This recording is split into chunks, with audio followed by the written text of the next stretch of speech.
Hello, and welcome back to your South King County Real Estate Update. My name is Sarah Eggleston with John L. Scott, and I am back with your local real estate news for the week.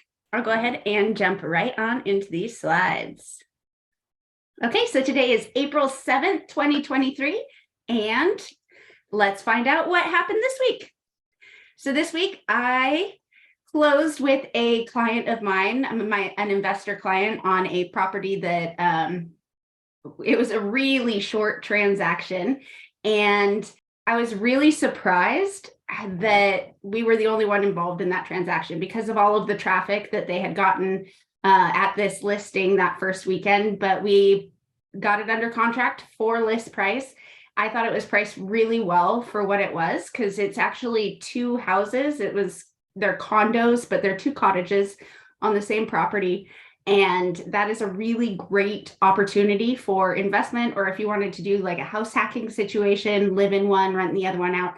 I love this type of property, and I wish we had more of those available. But they are becoming more common with the ADU laws getting a little bit more lenient and allowing for more little structures on a property with a larger structure. So I think that is a really great trend moving forward, but there are some amazing deals out there on the market right now.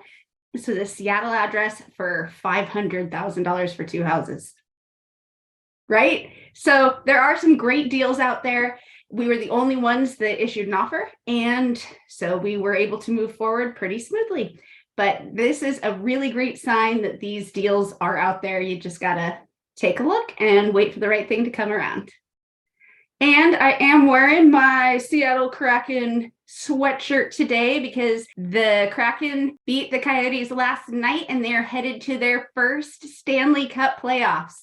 This is super exciting. This team's only been around. This is the second season. So to see them go to playoffs, it's just so exciting. Such a new team in Seattle, and I can't wait to watch some of these playoff games. They're going to be so epic.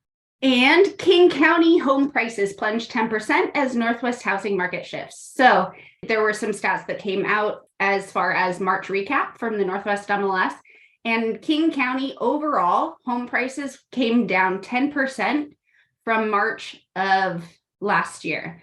But remember, last year, the prices has really skyrocketed and then came down pretty hard. So we are still up from February, but the price drop year over year is all due to interest rates and the Federal Reserve raising that key interest rate to try and curb inflation. So that is what set all of this price reduction off. Buyer demand dropped off, and we have seen overall a decrease of 10% in King County. But this is a very localized stat. So the east side, median home prices went down 17% year over year. But remember, they're still higher than they were last month. So here's the four-county region.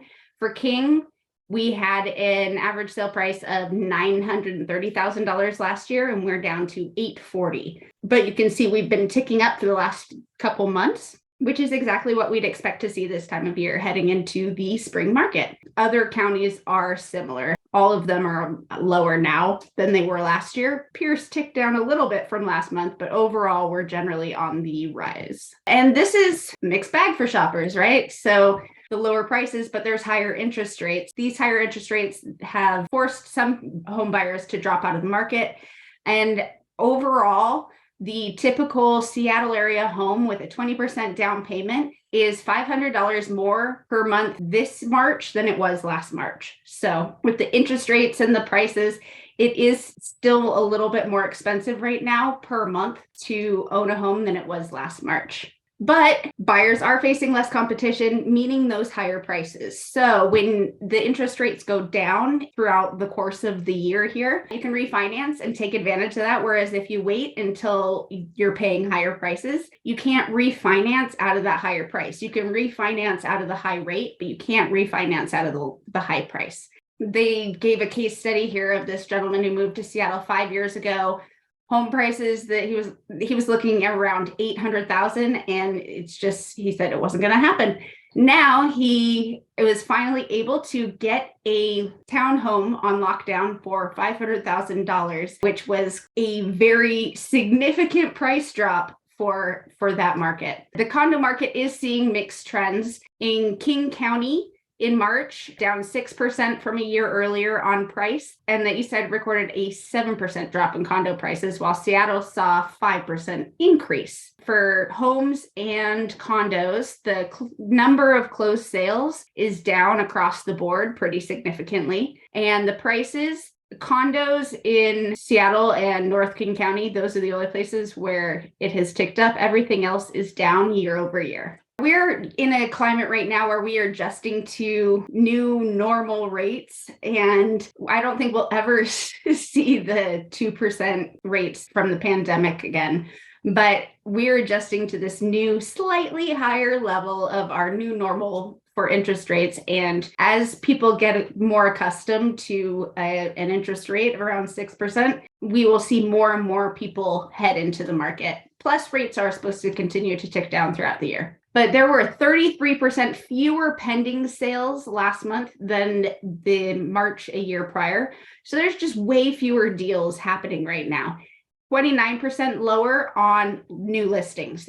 29% fewer listings coming to market this March as opposed to last March. So the inventory is just really at a crunch here. The lack of homes is why homes are moving so fast, because there's just not very much on the market. So even though there's fewer buyers out there, there's way fewer homes. And that brings us to our market stat minute. We had 610 new listings in King County in the last 7 days, 746 pending, and 520 sold. So we did tick up in our pended listings and down in our new listings, meaning our inventory got a little bit tighter this week overall. You can see how different the stats are area to area. Renton had more new listings than pendings, but that is the only area in this breakdown that had that happen. Kent and Auburn were actually pretty high on the pendings compared to the new listings, just 20 and 21 new listings coming to the market in Kent and Auburn. Federal Way is a little bit closer as far as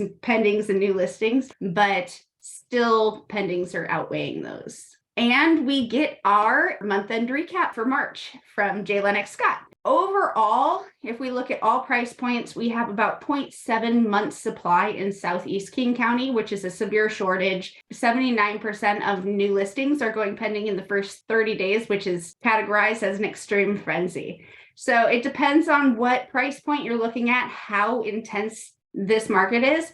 But look at the $350,000 to $500,000. There's 0.5 month supply, 94.7 listings in that price point are going pending within the first 30 days. That is really quick paced for that amount. There's just not a lot on the market to satisfy those buyers, so they're grabbing them up as fast as they come out. For Southwest King County, we're also at a 0.7 month supply, but not as intense on that 350 to 500K price point. 85% of those going pending in the first 30 days. This is for Southwest King County, the new resale listings coming to the market. Look how much lower this line is to prior years. This 2023 line, we just have so much less inventory coming to the market now than we have had in the past. And that means any buyer who is shopping for a home has a lot less to choose from than they have in prior years. This is due to a lot of reasons, but a lot of the would-be sellers refinanced during the pandemic, and they don't want to let go of their 2 or 3% interest rate and move to a house where they'll be paying a much higher interest rate. So I think those people will decrease as more and more people have compelling reasons to move, but we really need inventory on the market right now. Because we have fewer homes on the market, we are seeing those fewer buyer contracts as well. I think that if we had more homes on the market, we would be seeing more here, despite the fact that the rates are higher now than in these prior years. And these are those two stats overlaid with each other. So the orange is under contract and the green is listed. So the green is seller demand and the orange is buyer demand. In the beginning of the year, buyer demand was outreaching that new listings, that seller demand. And as we head into the spring market here, we're just going to notice that lack of inventory more and more and more. Last week, we were at a weekly average mortgage rate of 6.32 and a daily rate of 6.57. This week, our weekly average mortgage rate has dipped to 6.28. So this is really great for buyers. The Fed has suggested they're only going to raise that key interest rate once more from 4.9 to 5.1. So we'll see if that happens. And for our daily interest rate, we are at 6.34. Rates had gone down throughout the week this week, and then today they have ticked up. But yesterday, mortgage rates hold near multi-month lows. Potential volatility ahead. We did see that a little bit today where we popped up 0.16. And you can see that bump up here. We got down below 6.25 for a few days, and then now we're back above that line. And just a little reminder, my spring buyer and seller guides are in. So if you are thinking about making a move this year, I highly encourage you to reach out and request one of these. They're completely free and just so much great information that'll help you with your home search. These are national numbers, so even if you're moving out of the area, this is a really great resource and so many good tips in these little booklets. Plus, I have my Mariner schedule. So if you would like one of those, let me know. And we have a John L. Scott Foundation coloring contest. There are 4 categories this year, 3 different age groups and special needs category. And each category has the opportunity to win a 250 Amazon gift card. So make sure to scan the QR code or reach out and I'll send you the sheet and enter by Sunday, April 30th. If you have any questions, please feel free to reach out. My phone number and email address are on the screen there. I will be back next Friday with your weekly update. I hope you have a fantastic week. If you have anything that you're curious about and questions from today or questions about the housing market in general, please feel free to reach out. I would love to have a conversation with you about the housing market or an area you're interested in or any of that. So just reach out and I would be happy to have that conversation. Thank you so much for joining me. I will see you next Friday afternoon with your local real estate news. Thank you so much. Have a great week.